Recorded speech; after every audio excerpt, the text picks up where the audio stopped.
En las cartas de Blake, hay una en la que escribió al reverendo Trussell, el reverendo doctor Trussell, quien lo había criticado por su obra, y le dijo a Blake que necesitaba a alguien que elucidara su trabajo.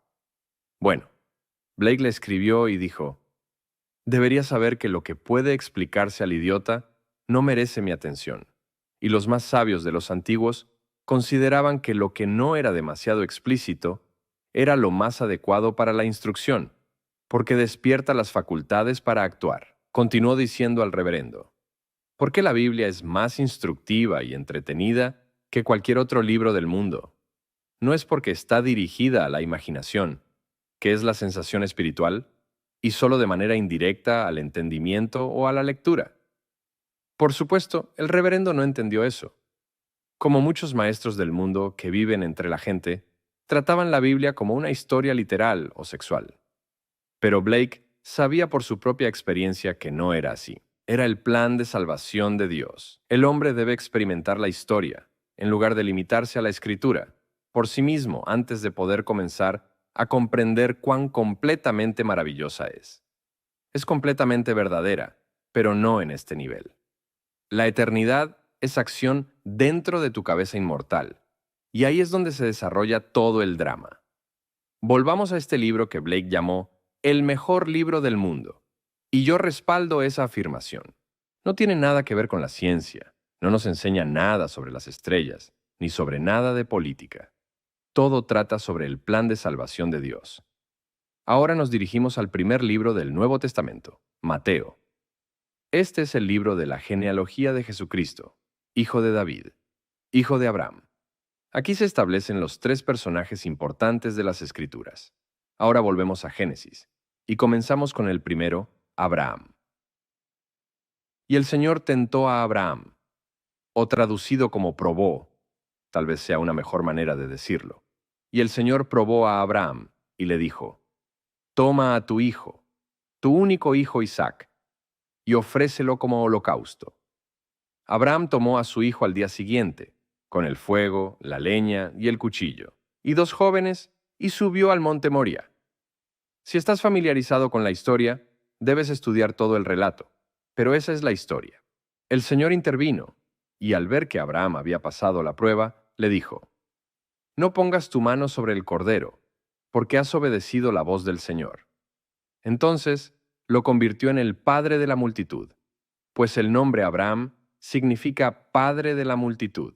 Y le dijo: serán más numerosos que las estrellas, más numerosos que el canto de las abejas. Solo estima ese número, más allá de los sueños más salvajes del hombre. Así será su descendencia. Sin embargo, él solo tuvo un hijo. Ahora bien, sabemos que eso es una mentira si lo tomamos históricamente, porque 12 años antes del nacimiento de Isaac, el Señor le dio un hijo llamado Ismael, nacido de una esclava en la casa de su esposa Sara. Ella era estéril y además estaba más allá de cualquier posibilidad de concebir. Había dejado de ser para ella según el curso natural de las mujeres. Así que, al encontrarse estéril y deseando un hijo, un heredero, envió a su sierva Agar con su esposo Abraham para que él la conociera. Y como cuenta la historia, así lo hizo. Y ella le dio un hijo. Y el Señor dijo: llámalo Ismael, que significa Dios se preocupa o Dios ha cuidado. Eso ocurrió 12 años antes del nacimiento de Isaac, pero se nos dice que el Señor le dijo: toma a tu hijo, tu único hijo, y ofrécelo como holocausto. ¿Cómo puede aquel que le dio un hijo llamado Ismael ahora referirse a Isaac como su único hijo? La palabra traducida como hijo y único hijo aparece solo 12 veces en la Biblia. La palabra uno es ahar, pero se traduce y se define como uno. El único en su clase. Mi amado, mi elegido. Cualquier término de cariño. Esas son las definiciones que se dan a la palabra que ahora se traduce como tu hijo, tu único hijo. Ahora volvamos al Salmo 22, que se cita repetidamente en el Nuevo Testamento. Es el Salmo de David. Comienza con: Dios mío, ¿por qué me has desamparado? Este es el clamor en la cruz, pero las palabras son las palabras de David. Encontramos el primer versículo, el versículo 8, el versículo 18, y otros más citados en el Nuevo Testamento. Encontramos la misma correspondencia entre los sufrimientos de Cristo y los sufrimientos de David. Se usan palabras idénticas, y ahora todas están en las palabras de David. En el Salmo 22, David clama a su Padre con esta oración y dice: «Defiéndeme o líbrame de la espada. Libra mi alma de la espada y mi vida del poder del perro». ¿Por qué mi vida? Es la misma palabra que se traduce como tu hijo, tu único hijo. Entonces, ¿por qué no se traduce como mi vida? La palabra hebrea es Yahash y significa tu hijo, tu único hijo. Lo que David está diciendo es: libra a tu hijo, tu único hijo, del poder del perro. En el segundo salmo, David ya ha declarado que el Señor le dijo: tú eres mi hijo, hoy te he engendrado. Ahora clama al Señor, quien aparentemente lo ha abandonado, cuando dice: Dios mío, ¿por qué me has desamparado? Ahora no liberes mi vida, sino a tu hijo, tu único hijo, del poder del perro. Cuando pasamos al Nuevo Testamento, encontramos que todo lo dicho sobre David ahora se aplica a Jesucristo. ¿Cuál es el secreto? Imagina un mandato que sea absoluto, algo que deba cumplirse absolutamente y de manera continua, algo expresado en el modo imperativo, que obliga al movimiento como: tu voluntad debe estarse haciendo, tu reino debe estarse restaurando. Imagina una acción simple, sin referencia a si está completa o incompleta, sin referencia a duración ni repetición, sin una posición específica en el tiempo, aunque a veces refiriéndose al pasado. Imagina que tal acción ocurre para siempre, sin límite en su duración. Nadie sabe cuándo el poder detendrá la acción, cuándo Dios, quien puso en vigor el mandato, la detendrá, porque no conocemos la medida del tiempo. No tiene referencia a su posición en el tiempo, ya sea el primer año antes de Cristo, el primer año después de Cristo, el año 17, o más bien 1971. No lo sabemos. No hay referencia a una posición en el tiempo. Así que piensa en una acción de este tipo. Ahora, tú y yo debemos reaccionar, o más bien, volver a representar este mandato eterno. Tú y yo experimentaremos lo registrado en ese capítulo 22 del Salmo, cuando de repente lo vivamos ahora en el mundo real, porque todo esto pertenece a la raza de Adán. Todo el Antiguo Testamento trata sobre la humanidad de Adán, una prefiguración que no es completamente concluyente ni inmediatamente evidente. Es una representación simbólica que omite detalles, dejando fuera muchas pequeñas cosas que podrían añadirse para completar la imagen. Es una representación muy precisa y estructurada. Ahora entramos en la historia de David y toma una forma más definida. Ora a mi siervo David, cuando te acuestes con tus padres, lo cual es un eufemismo para la muerte. Cuando mueras y te reúnas con tus antepasados, levantaré a tu hijo después de ti, que saldrá de tu propio cuerpo. Yo seré su padre, y él será mi hijo.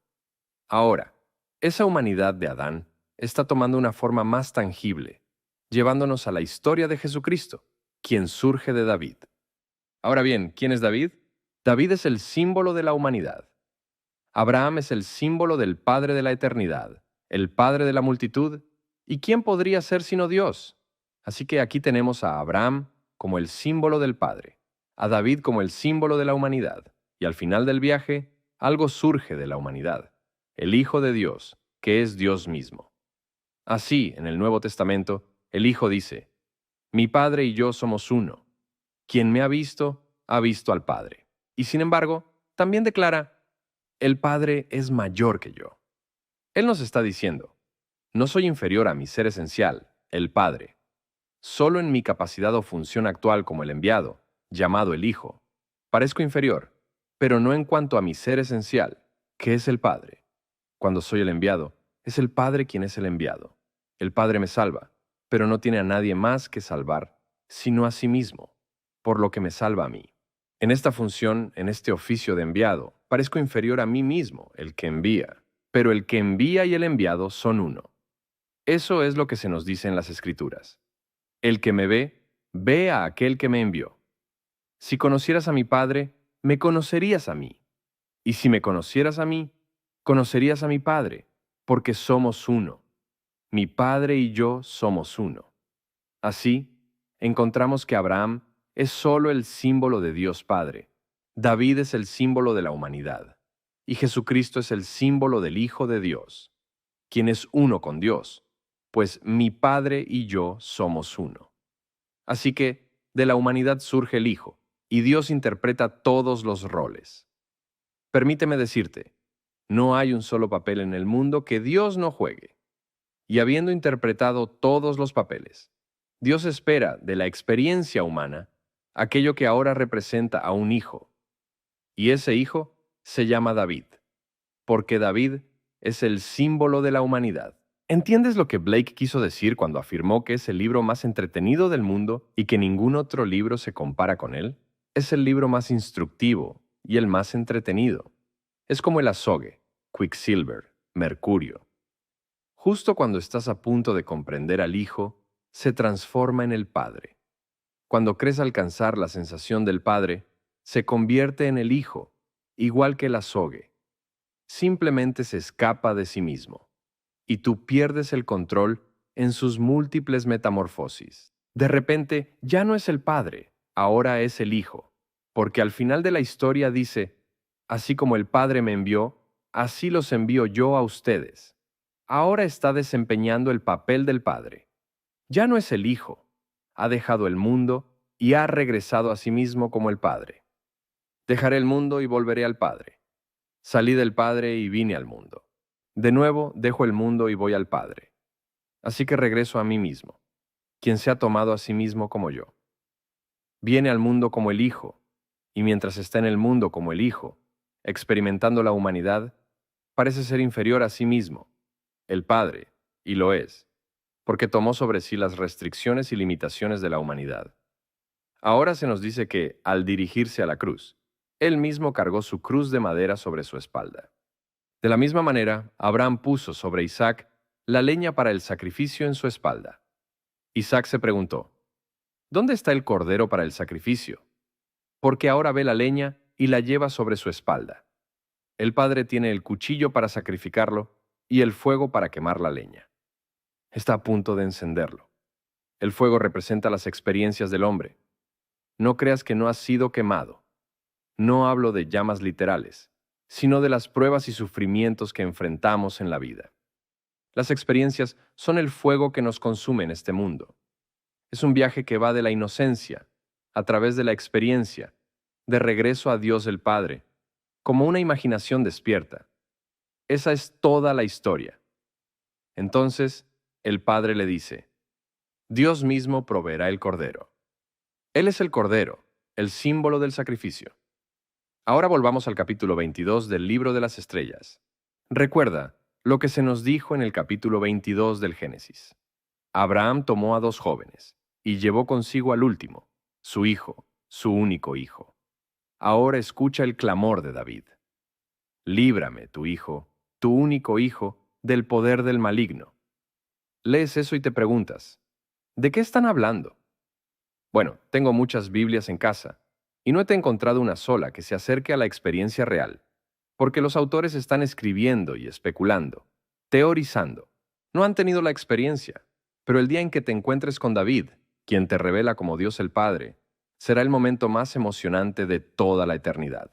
Y allí estarán dos jóvenes, y ellos están allí de pie. Tú estás en espíritu, pero eres plenamente sabio. En ese momento, David se vuelve evidente, el joven más hermoso que jamás hayas visto. Un muchacho en su adolescencia temprana, bello más allá de toda descripción. Él simboliza la humanidad. Ha soportado todo lo que el hombre podría haberle impuesto. Nació como el Padre en el tiempo señalado. Y ahora van a restaurar tu rango perdido desde hace mucho tiempo. Eras Dios antes de descender, y volverás a ser Dios al regresar. Pero serás engrandecido por la experiencia de haber sido hombre. Así que estás mirando a David, y, a tu derecha, están los dos jóvenes. La Biblia, por razones que son algo evidentes, los menciona como perros. Si buscas la palabra perro en una concordancia bíblica, verás que en algunos contextos se refiere a un prostituto masculino. Eran homosexuales al servicio de los sacerdotes en el templo. Eso es lo que eran. Pero esta historia existía antes de que el mundo fuese. No es algo que se desarrolló con el tiempo. Fueron parte del plan de Dios desde el principio. Así que aquí están. No los lastimas. Ahora eres el padre de David, quien simboliza la humanidad. Estás mirando a este hermoso sacerdocio y ellos también lo están mirando a él. Lo miras como un padre mira a su hijo, admirando su alegría, su belleza y todo lo que significa para ti. Es tu amado, tu tesoro. La palabra también significa mi querido o mi amado, pero ellos lo miran de una manera completamente diferente. Lo ven con deseo, de la manera más lujuriosa, y tú le adviertes sobre su victoria, porque nunca ha fallado. Desde el día en que el Señor lo ungió, el Espíritu del Señor vino poderosamente sobre él y nunca lo abandonó. Así que David nunca perdió una batalla. Y ahora, ante ti está la cabeza del gigante, enorme, separada del cuerpo, tal como David la cortó en su victoria. Ahí está, sobre una mesa, justo frente a ti. Y junto a ti están estos dos jóvenes, pero no haces nada al respecto. Es parte del plan. Esta obra se ha estado representando desde antes de que el mundo existiera, y nadie sabe cuándo llegará a su fin. No puedo concebir que termine hasta que cada uno de nosotros experimente la obra y se convierta en el Padre de David. Porque desde que Dios regresó a sí mismo, esa es la historia. Dios salió de sí mismo al mundo, penetró estos cuerpos, anexó nuestros cerebros y los hizo una parte de sí mismo, aunque temporalmente. Así que, mientras lleva el cuerpo es parte del alma de aquel que lo habita. Pero un día se lo quitará, lo dejará caer y no significará nada. Sin embargo, mientras lo usa en este mundo, forma parte del alma del que lo lleva puesto. Así que aquí, el ropaje no es el hombre. El cuerpo es simplemente eso, un ropaje de carne y sangre, usado mientras se está en el mundo de la experiencia humana. Y te digo por experiencia, no tendrás que esperar ni un segundo después de quitarte ese ropaje para ver lo que realmente eres, en contraste con lo que creías ser. Y cuando ellos lloran y se lamentan porque te has quitado el cuerpo, no puedes creer que puedan ser tan ingenuos. Pero entonces, recuerdas que tú también fuiste igual de ingenuo antes de desprenderte de él. Aún así, lo ves con claridad. Antes de salir esta noche, un estudiante de la Universidad de UCLA se quedó con mi esposa mientras yo venía a la conferencia. Ella necesitaba a alguien que atendiera el teléfono y estuviera presente. Soñó que un derviche errante caminaba por la calle con él.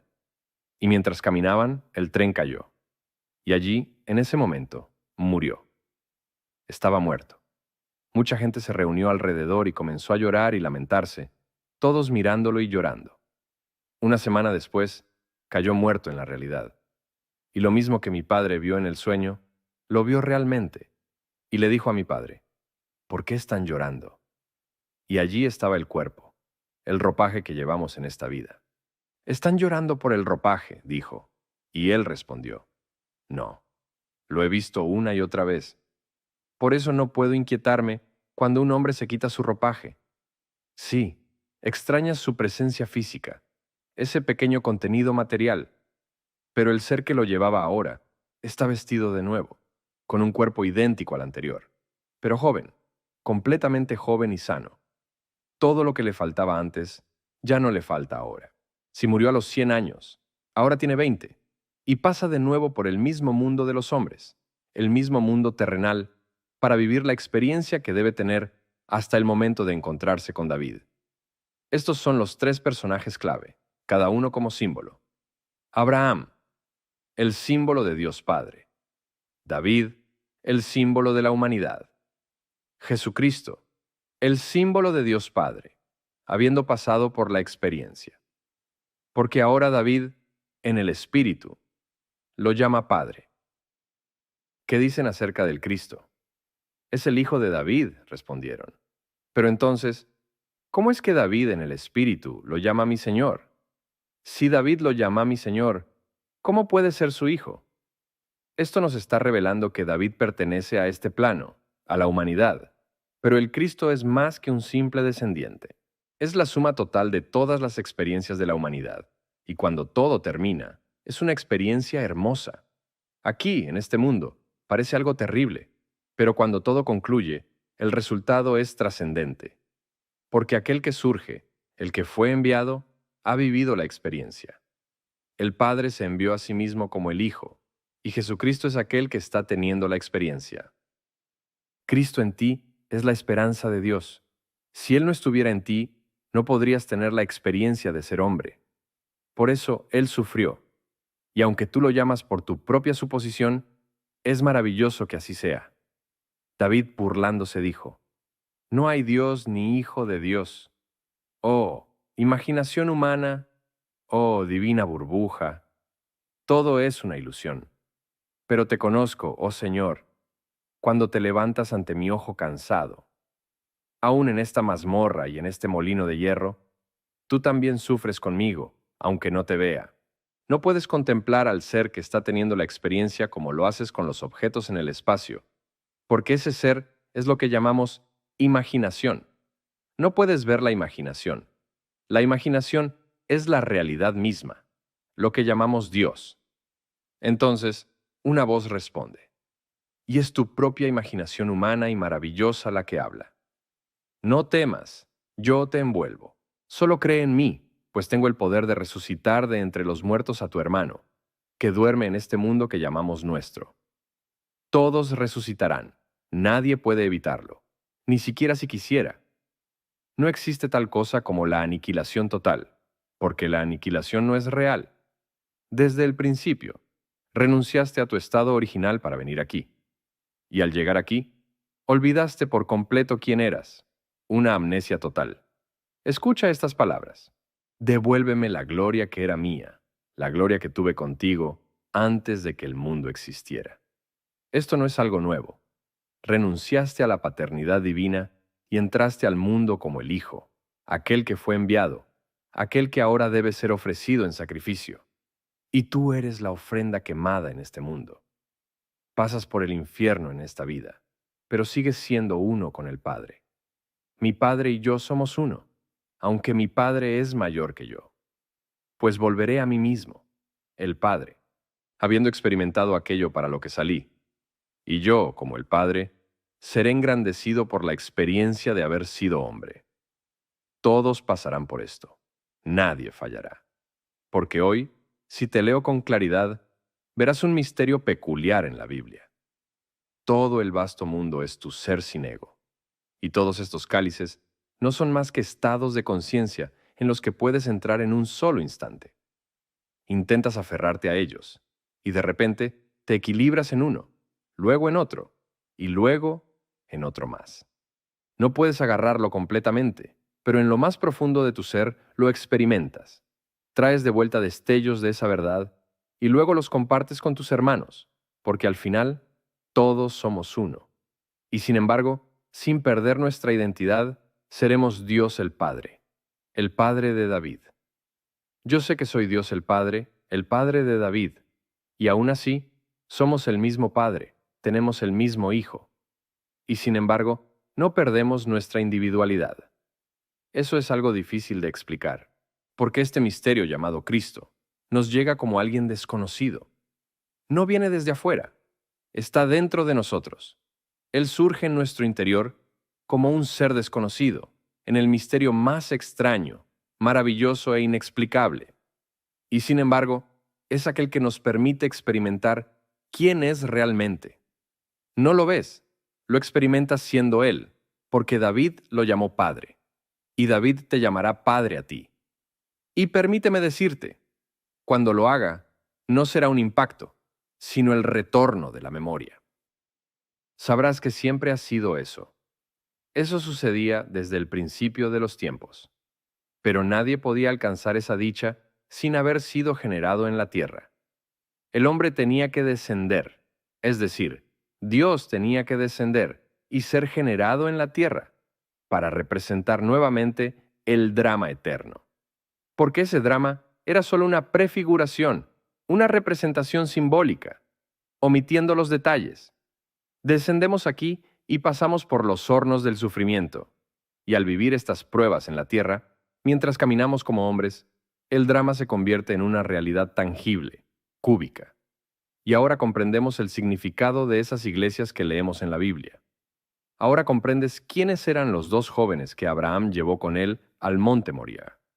Llevó a dos jóvenes y a su hijo. Porque aquí estaba mi hijo, pero no se llamaba Isaac, se llamaba David, y allí estaban los dos jóvenes. En la Biblia no se describe quiénes eran, pero yo sé quiénes eran.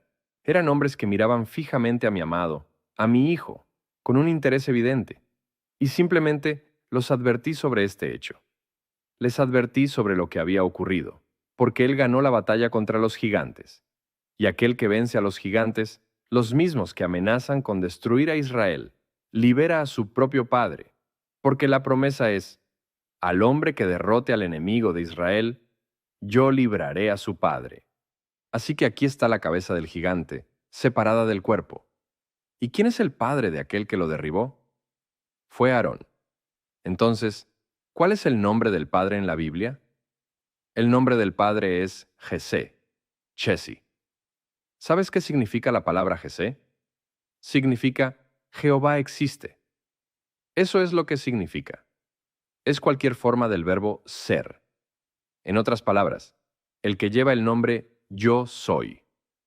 Pero su verdadero significado es Jehová existe. Y aquí está el padre mirando a su hijo. Ahora sabes quién eres.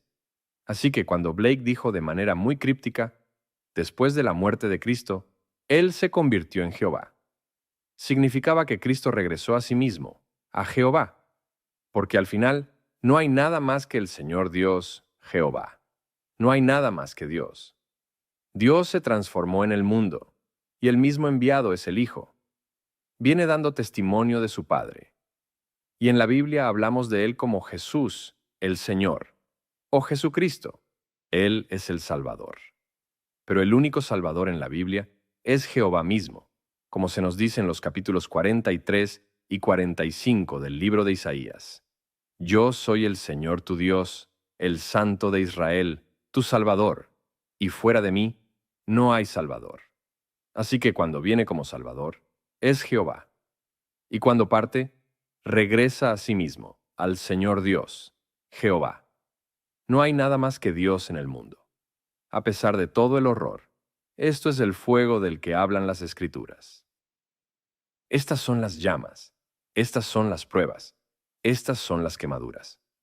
Padre, veo el cuchillo, veo la leña, la estoy cargando, veo la llama. Pero, ¿dónde está el cordero? ¿Ves la imagen del cordero, el símbolo del cordero? Al final, el Padre mismo desempeñó el papel. Pero al hacerlo, apareció como el Hijo, porque solo existe Dios, Jehová.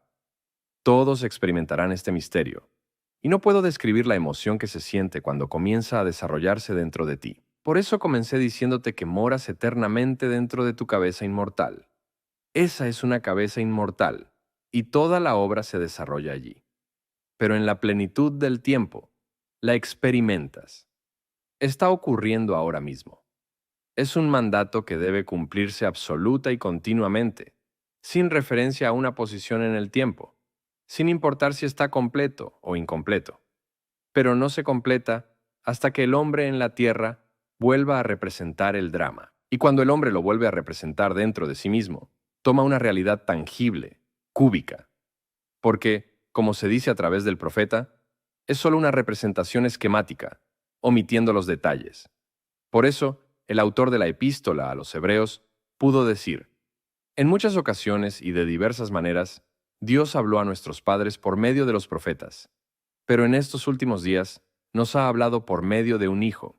No hay más revelación después del Hijo del juramento, porque entonces sabrás quién eres realmente. Y lo que el hombre busca en este mundo es al Padre. Todos buscan al Padre, porque la causa de todos los fenómenos de la vida es una sola. Bienaventurado el hombre que se libera de la tiranía de las causas secundarias, porque solo hay una causa, y esa es Dios el Padre. Así que, cuando Dios el Padre pone a prueba a Abraham, en realidad se está poniendo a prueba a sí mismo, porque Abraham no es más que un símbolo de Dios mismo. ¿Puedo realmente pasar por el infierno y regresar? ¿Puedo morir y resucitar? Y Dios aceptó el desafío. Dijo, puedes morir y resucitar.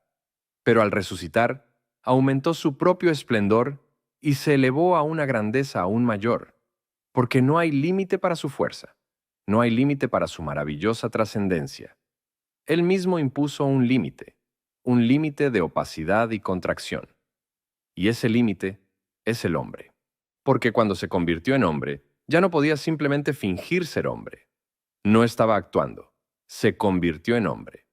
Aunque es un ropaje temporal el que lleva, mientras lo usa, se identifica tanto con él que siente que es el mismo. Lo cortas y siente dolor. Si pierde un dedo, dice, he perdido mi dedo. Está tan unido al cuerpo que lleva que aparentemente no puede separarse de él. Pero llegará el día en que simplemente se lo quitará y regresará a sí mismo, aunque será engrandecido por la experiencia de este viaje como hombre. Sin embargo, nadie sabe cuándo llegará ese día para cada individuo. Solo el Padre conoce la hora y el día. Que nadie te diga que puede decirte cuándo ocurrirá. Lo sé por mi propia experiencia. Estoy contando y relatando mi propia experiencia. Todo lo que se habla en las Escrituras acerca del Señor Jesucristo, yo lo he experimentado, pero estoy limitado mientras llevo esta vestidura. Con todas las debilidades de la vestidura que he asumido, la he aceptado. Todas las limitaciones de la vestidura de carne y sangre las he asumido. Y debo continuar asumiéndolas hasta ese momento en el tiempo en que me la quite y me la quite por última vez. Sin embargo, soy uno con aquellos que aún no se la han quitado, porque solo hay un Padre. Y por eso no puedo alardear. No puedo alzar mi voz y simplemente gritar que lo hice. Aunque el Salmo 22 termina con una nota de esa naturaleza, porque Él cantará sus alabanzas, y todos dirán, el Señor lo ha hecho. Todas las cosas, los horrores de ese Salmo 22, que comienzan con el grito, Dios mío, ¿por qué me has abandonado? Y todas las aflicciones de las que pide ser liberado, todas las cosas que recorren la línea. Pero al final, el Señor lo hizo.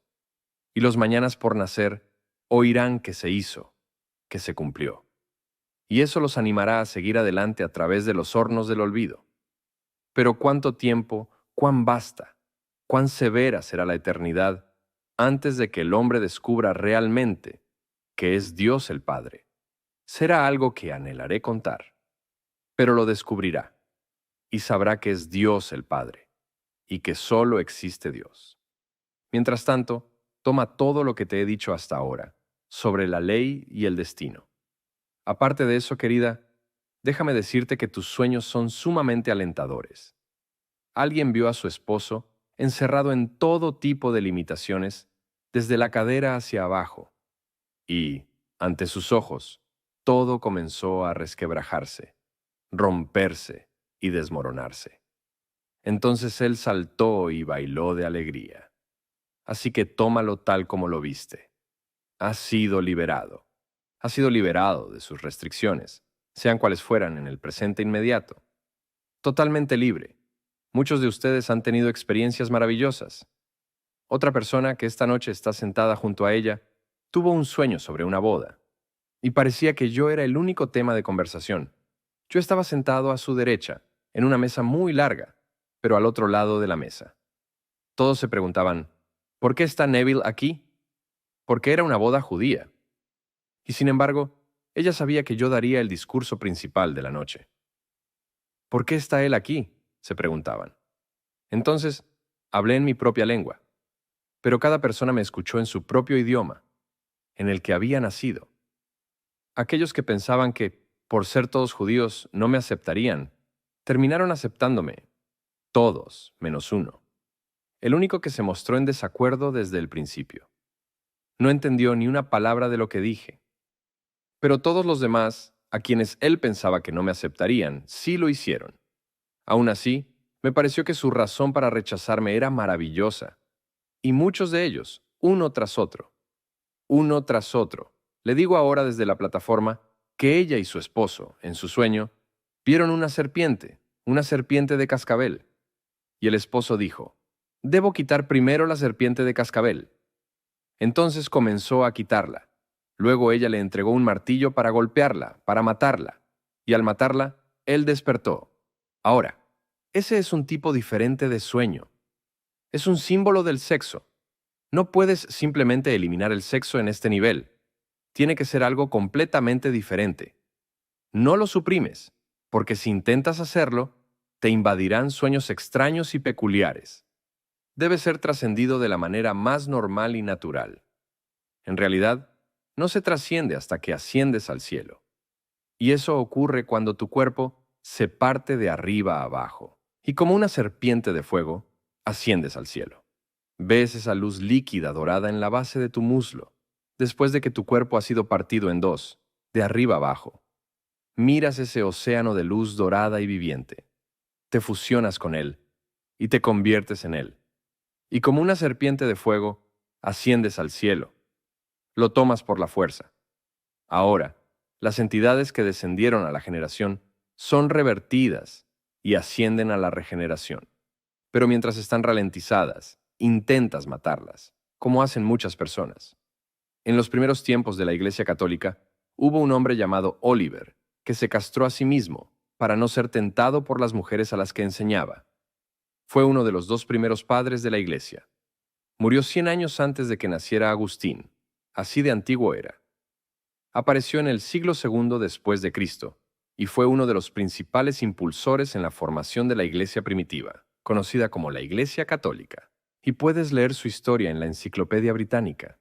Su nombre era Oliver, y se castró a sí mismo para no ser perturbado al enfrentarse a mujeres mientras les enseñaba el misterio de Cristo. Pero ni siquiera así pudo eliminarlo. Puedes castrar a un hombre o a una mujer, pero seguirá en su imaginación, y sus sueños estarán llenos de esa idea. No puedes golpearlo y matarlo. Debe ser algo que te abandone por una reversión de energía. Se transforma de generación en regeneración.